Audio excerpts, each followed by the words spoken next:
Robert Mugabe, the former president of Zimbabwe, has died at the age of 95.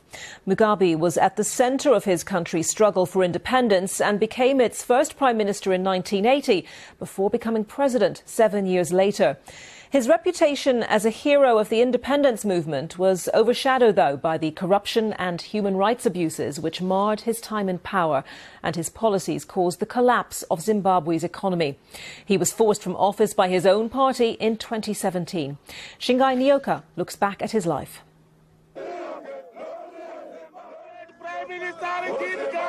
He was once Zimbabwe's liberator, leading a war against white minority rule.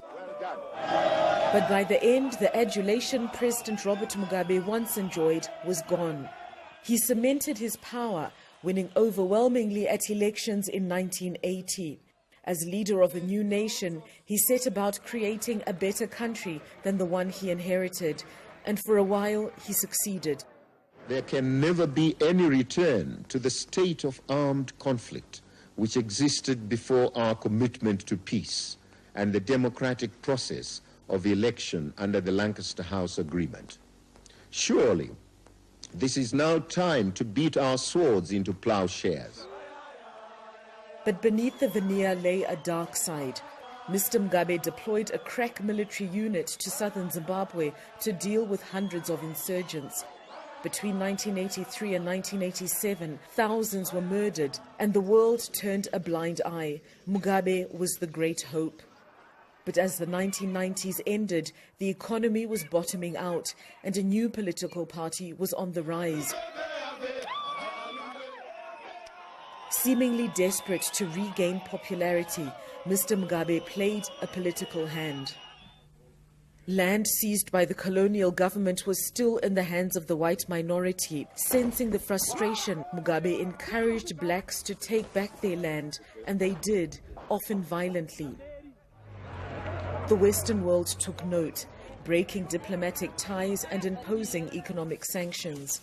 The opposition, its leaders, human rights workers bore the brunt of his anger. In 2008, in the midst of billion% inflation and widespread unemployment, Mr. Mugabe suffered his first electoral defeat. It only led to more violence in the second round of voting. Britain stripped him of his knighthood, and former allies condemned him.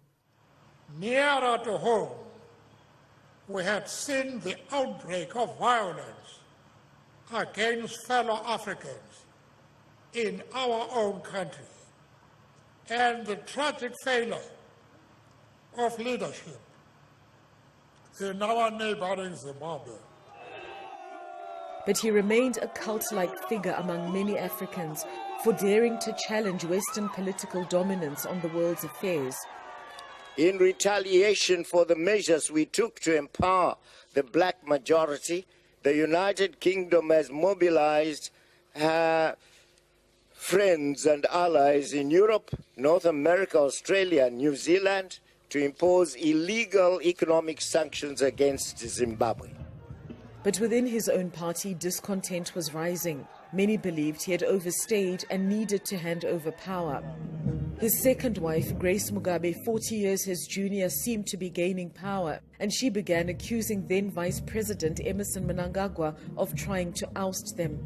Mr. Mugabe finally fired his longtime aide, accusing him of trying to topple him. Mr. Mnangagwa, with the help of the military, mounted a comeback, posting soldiers on the streets and placing Mr. Mugabe under house arrest. Tens of thousands of Zimbabweans marched, calling on him to step down. And after the threat of impeachment, he resigned. In his last years, Mr. Mugabe had retreated to the seclusion of his mansion. Many will remember him as a gifted orator and visionary who liberated Zimbabwe, but later returned her to the shackles of oppression.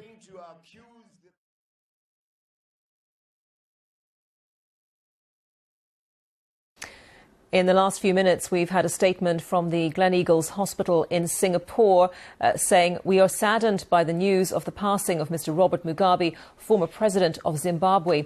Our correspondent Karishma Vaswani is at the hospital and has sent us this update. I'm standing in front of the prestigious and exclusive Gleneagles Hospital here in Singapore, which is where it's thought that Robert Mugabe spent a fair amount of time, in fact, the last few months of his life. He was frequently spotted here receiving medical treatment for a condition that we don't know at this point, but he also had links to Singapore. One of his children, his daughter, graduated from a private university here, and he was spotted at that graduation photograph there. His wife, Grace Mugabe, often accompanied him on these trips, and she was also seen in some of Singapore's most expensive shopping districts carrying lots of shopping bags. Now, it's not clear what condition he died of, but the Singapore Health Science Authority has told the BBC that there was no coroner or police at his death, which appears to suggest that he may well have died of natural causes. At this point in time, the Singapore government is keeping rather tight-lipped about his death, but that's understandable given that he was such a high-profile figure in international politics. Karishma Vaswani in Singapore. Well, you saw Shingai Nyoko's report a moment ago. She's in Harare and has been gauging reaction there to the news of Robert Mugabe's death.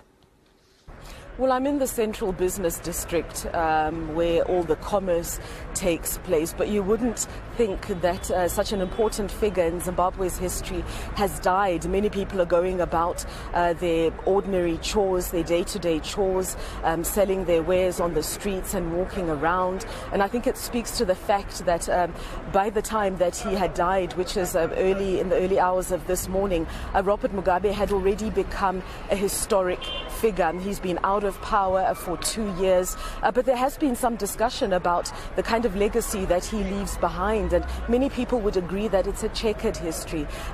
Some are conflicted. He was Zimbabwe's liberator. Emerson Mnangagwa called him a founding father of Zimbabwe, but a very good morning to you. It is 7 o'clock. It is the 6th of September. We start the news with breaking news this morning. News just in. Let's cross over to our foreign affairs or foreign news editor, Sophie Mokoena, on the latest regarding the health of former Zimbabwean President Robert Mugabe. Sophie, good morning to you. We're getting reports that the former president has died. Can you talk to us about what you're hearing? Yes, Lian, I just spoke to the former Minister of Higher Education in Zimbabwe, Jonathan Moyo, who has confirmed to me that former President Robert Mugabe has died. Can you tell us a little bit more about his death? Was he in Singapore at the time? Those are some of the reports that I am reading, but perhaps you can tell us more. Well, I haven't confirmed where he was because I had to communicate with Professor Jonathan Moyo on social media.